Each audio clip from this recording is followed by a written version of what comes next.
இன்றைய காலகட்டத்தில் ஆண்களே விலகி போகும் விவசாயத்துறையில் தன்னம்பிக்கையோடு ஒரு பெண்ணாக இயற்கை விவசாயம் செய்து வருவது என்பது மிக மிக சவாலான ஒன்று.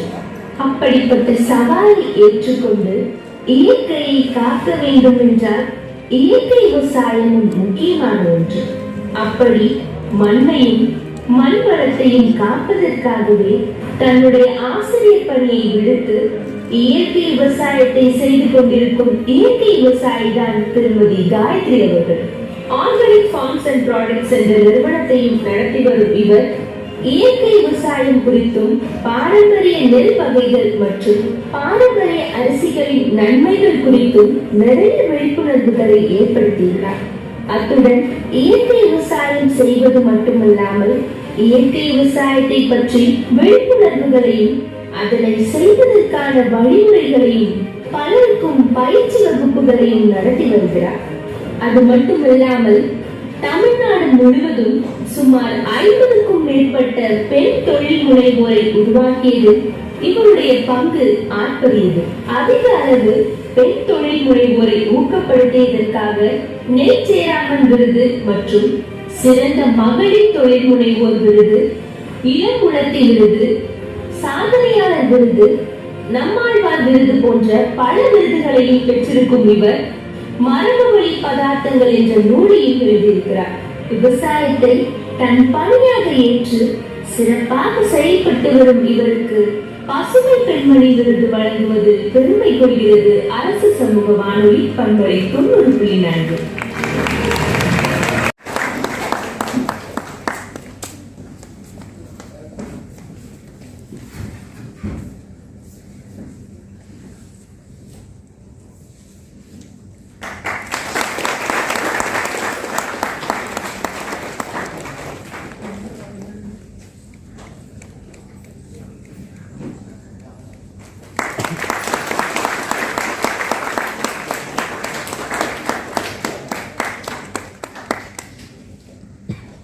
திருமதி காயத்ரி வினோத் அவர்கள் அவருடைய கருத்துக்களை பதிவு செய்யுமாறு அன்போடு கேட்டுக்கொள்கிறேன்.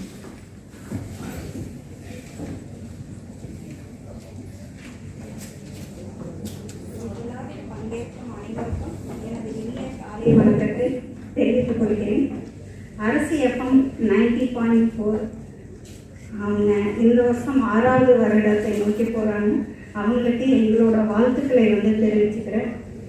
இந்த துறையில் எங்களுக்கு செலக்ட் பண்ணதுக்கு நான் நன்றியை அரசு எஃப்எம்க்கு தெரிவிச்சுக்கிறேன். ஏன்னா இயற்கை வேளாண்ங்கிறது நாங்கள் மிகப்பெரிய போராட்டத்தில் இன்றைக்கி இருக்கோம்.